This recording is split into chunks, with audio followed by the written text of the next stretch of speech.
Give it up for shit, yeah! It's hard to follow.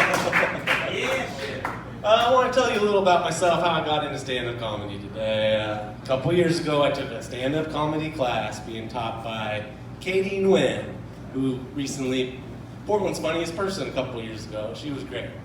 But the whole comedy class, I was the only dude in it. I felt like I was maybe intruding, but they all accepted me for my dudeness there. One day, it came up, the idea of Spider-Man living in Portland. Katie had talked about a previous comic who had a bit about Spider-Man living in Portland as a hypothetical.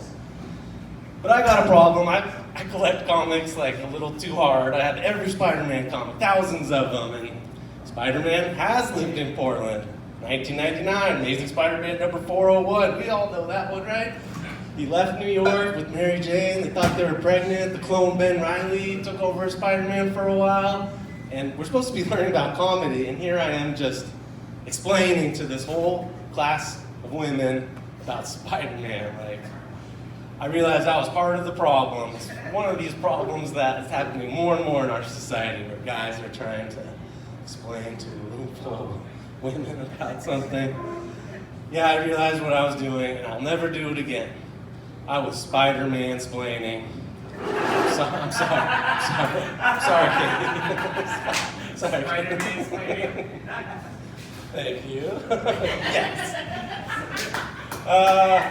I was raised by two moms. I know my other homie here was also raised by the two moms. That's cool. Not the same moms, but maybe they dated a long time ago.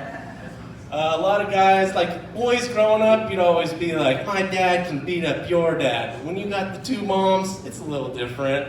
It's like, my moms are way gayer than your moms. Where's he at? He's trying to duck me. I see he's my homie.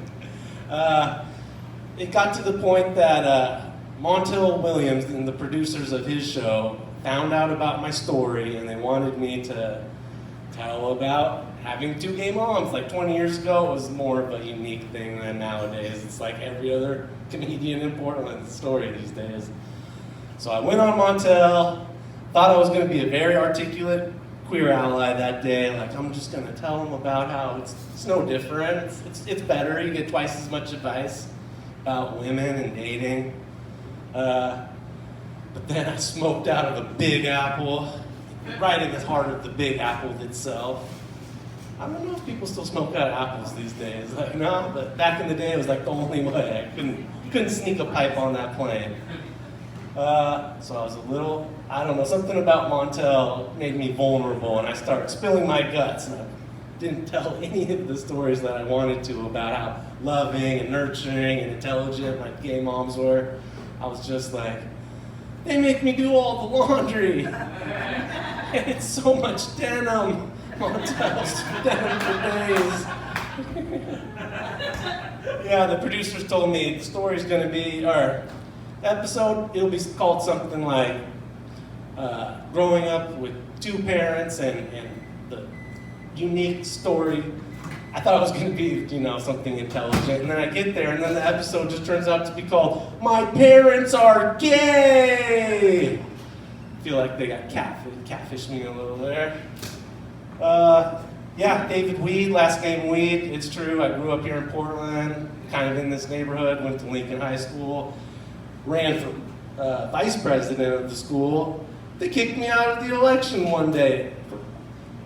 Principal takes me out of class and says, "What's up with all these signs? You gotta explain these signs, Mr. Weed." You know how they be saying people's last names when they're condescending like that. So all right, here's the first sign. It says, "Vote for Weed." I'll be blunt. Vote for Weed. Let's clean up this joint. Vote for Weed. Smoke the competition. Yeah. And I've been coasting off those buns for 20 years, baby. That's about my time. I'm David Weed. Follow me on YouTube, David Weed Love. There's some funny stuff there. Give it up for your host, Logan. Thank you, guys. David Weeder.